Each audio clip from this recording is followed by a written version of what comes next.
Welcome to RGV On the Rise, a limited series podcast about the economy and opportunities of Hidalgo County, the Rio Grande Valley, and South Texas. Please say hello to today's guest. Welcome, Hidalgo County Judge Richard F. Cortez. Today we'll be discussing a major initiative of your administration, the Hidalgo County Prosperity Task Force. The evolution, Judge, of the task force I find very interesting. It began as a poverty mitigation effort, and it's evolved into a job creation and economic development effort. I'm just wondering if you could kind of walk us through how this evolution began and how we got where we are today. Well, thank you, Carlos. Hidalgo County, we believe, is the seventh most populous county in the state of Texas, of 254. And statistically, for the last 5 decades, Hidalgo County has had a level of poverty in excess of 20%. Today, I believe it borders around 28% officially. I kind of think it's a little more than that, but officially it's around 28%. So who's responsible to helping the people of Hidalgo County improve on those statistics? Well, I think we're all responsible. I think government is responsible, business is responsible, nonprofits are responsible. This is our home. We need to make it as best as we can. So before COVID, I started what I call the Anti-Poverty Task Force. And the group got together with mostly academic people out of UT RGV, and they didn't like the anti-poverty. It said it had the wrong connotation, so we changed it to the Prosperity Task Force. And it evolved to today that we have over 160 members. Most of them are volunteers. We do have some paid people working out of my office here in the county judge's office. But it evolved over the necessity of helping those in poverty get out of poverty, create a program to create human capital among our people, and to match that human capital with an appropriate job. Judge, I guess it sounds like it's a nod, a recognition that historically in Hidalgo County, one of our selling points was cheap labor. And cheap labor equates to low-skilled jobs. What I'm understanding from you is we're looking for higher-skilled labor now. Is that correct? As you know, there's pressure all over the world for a workforce. There's pressure all over the world to bring the best jobs to a certain area. So if we're going to be attractive to an employer of the future, then we have to give him a reason to come here. And we believe that among the many reasons that somebody would want to come here is that we have the necessary human capital workforce to be able to give them the workforce that they need for them to be successful. And we know that technology, robotics, automation are changing the jobs of today. So the jobs of today are not going to be the jobs of tomorrow. So how do we transition to that new future? Well, it starts with us. We have to start preparing for that, and we need all of us together trying to find a solution to those issues. And one of the components of that human capital objective is the idea that the people today who don't have an understanding of how to become a plumber or how to become an electrician need help in that training process. How does that work with the Prosperity Task Force? Carlos, one of the things that we are doing is we believe that, some of the people in that area of in their lives, in that position in their lives, need a mentor, need somebody to help them and say, hey, let's look at you. Let's look at what your attributes are. Let's look at you, what your potential is, and let's start making better decisions than what you've made before.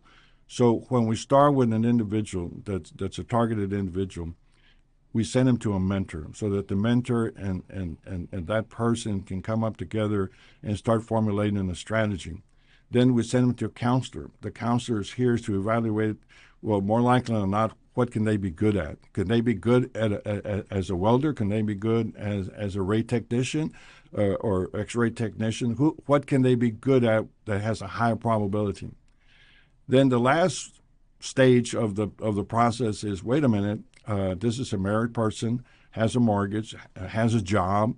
How do you transition from where they are today to where we want them to be? It always requires some source of money, some source of funding for them to do that. So we have a financial group that's designed to find out the different sources of funding available to help that family, pursue that path that we want them to have to create the necessary human capital that is needed to put them in a better job. Now, you had indicated earlier that the task force is made up of in excess of 160 volunteers. Can you give me a better sense of how the community has reacted to the Prosperity Task Force? Carlos, I am just so excited and delighted that I'm going to say 99% of the people that we've approached, 99% of the people that started with Prosperity Task Force are still here. We have people calling us, volunteering for the various tasks that we have, mentoring, the people in economic development. So it's been very rewarding to me and exciting that we have the type of people that we have here in Hidalgo County, because it's being accepted very well. Again, historically, geography has worked against Hidalgo County. It's kind of been isolated in the past. But now it seems that has changed completely, because in many respects, Hidalgo County is a gateway into Mexico and Latin American markets. Could you expand on that? Sure. Well, one of the reasons there was a negative is that, how do you get in and out of this area? We have one airport in McAllen, we have one in Harlingen. Our flights are different. If you want to leave here, you get up very early in the morning, and there's limited amount of flights. So transportation or accessibility to us was also a problem. But the benefit of being right in the middle of the three very large economies, the United States, Texas. Texas, I believe, is the eighth largest in the world, largest economy in the world, and I believe Mexico is 14, as I can remember.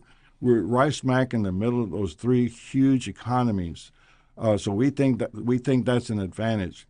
But there's more than just geography that's going to bring the type of employers that we want, and that's what we're working on. One other component that suggests there's more than just geography is the workforce itself. And there's another advantage with Hidalgo County because it has a younger workforce. Is that correct? Yes. I was surprised when I saw the statistics that our region here graduates more high school graduates than what I think 22 other states or 15 other states graduate. And we're graduating about 15,000 high school students every year. That's a huge advantage. Also, our median age is 28 to 29 years old. That's huge. And the reason that's huge is because the retailers and people in business track those things. And they say, look, when we have a large number of the people that are young, their income generally grows with time.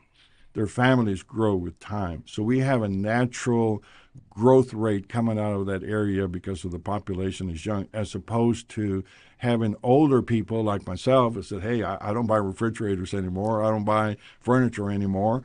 I don't buy much of anything anymore because I've already accumulated all those assets, as opposed to a younger group. And another emergent theme from the Prosperity Task Force is this notion of regionalism. Can you explain the value of regionalism? Sure. An asset, by definition, is something that gives you future benefit.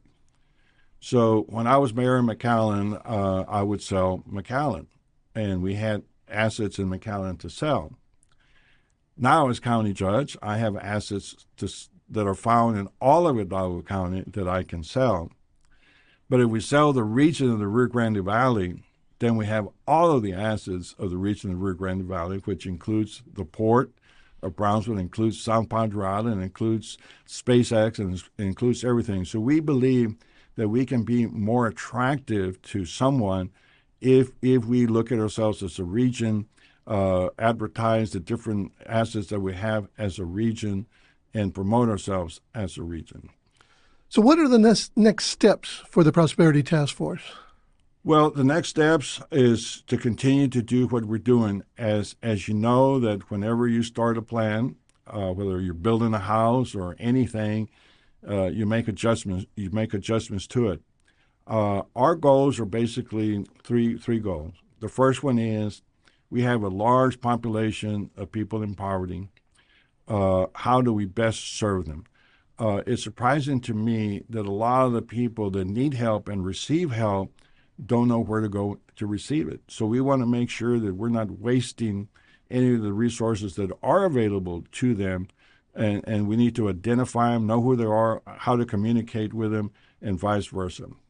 The second thing is we know that in order for someone to improve their life, we can't give them anything. We want them to earn it. And in order for them to earn it, they have to bring value to the services they provide. That's why it's important for us to create human capital. We want people to take pride to say, hey, I used to be this, now I'm this.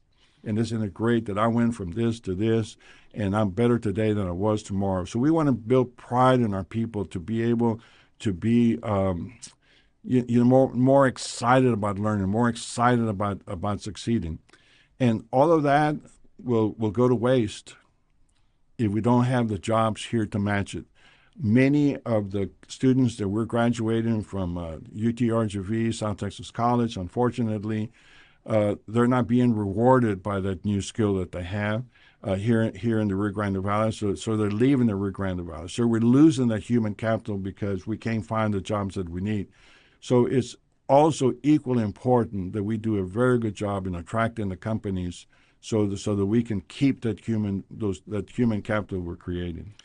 I'm assuming that one of the elements in attracting new capital or new business to this region is the issue of infrastructure. And it sounds like that remains a challenge. Is that? It is. As you know, the Rio Grande Valley, we're the only area without a federal interstate highway. We also need some additional, rail service and a lot of roads. If you go to Houston, Dallas, or San Antonio, that triangle over there, I mean, every year that I've ever gone to those areas, there's some construction going on. Because mobility is very important. Also, the port, the port there in Brownsville. It's a port. It's important. We're glad we can have it, but we need more capacity. So infrastructure that access to reliable power, electricity is very important. Access to reliable source of water is very important. So if we don't have the infrastructure to create that reliable source, then we need to go get it and find it. Now, the president just signed an approval or a permit to allow for the creation of a new port of entry in the Brownsville area. Is that something that contributes to what would benefit this region? Carlos, I think it would make it more efficient for cross-border trade. I don't know that in itself would be any better.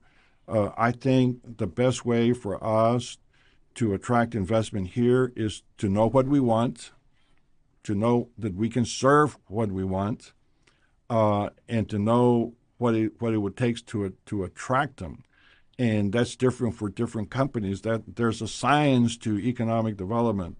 And because we're very fragmented, we're 2 counties, and in the 2 counties we have 47 cities.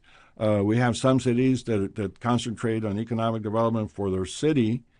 We have counties that are trying to bring economic development to 2 counties. So we're finally working together to call ourselves one region, one voice, to be able to attract the type of people that we want. And again, I've made this analogy before, and this won't take too long. I was looking at Tony Robbins on TV, and there was a young lady in the audience that says, Mr. Robbins, I want to find a good husband. and can you help me find a good husband? And he said, well, of course, young lady. He said, all you need to do is 3 things. She said, oh, well, great. Tell me what they are. I said, I want you to close your eyes and tell me exactly what kind of person you want. Number 2, study where you would find such a person. And number 3, what would you have to do to attract such a person? That's economic development. If we don't know what we want, how in the world are we going to get it? If we don't know where to locate them, where are we going to go to locate them? And if we don't know what they want, how are we going to attract them? So we're developing those skills among the Prosperity Task Force to do a better job in economic development, and I like the direction that we're going. One of the things that surprised me is the notion that you're reaching beyond the bounds of Hidalgo County and the Rio Grande Valley to attract new business. It's not simply reaching to the bounds of Texas or even the United States. We're actually looking around the world. Is that correct? Absolutely. We want to know what we're good at today. We want to know what we can be good at tomorrow. We need to know what we have. We need to know what we're missing, and we need to have a program for what we want tomorrow and what's missing so we can get it, so we can be competitive. Because with time, it's going to be more and more competitive in anything that we do. If you go to our universities throughout the United States, you're going to see a huge different variety of ethnic groups. The world is shrinking. We're moving faster and quicker. So our competition is really global. Okay. Any closing thoughts? How would you define success with the Prosperity Task Force? Well, first of all, I define success as the accomplishment of a goal.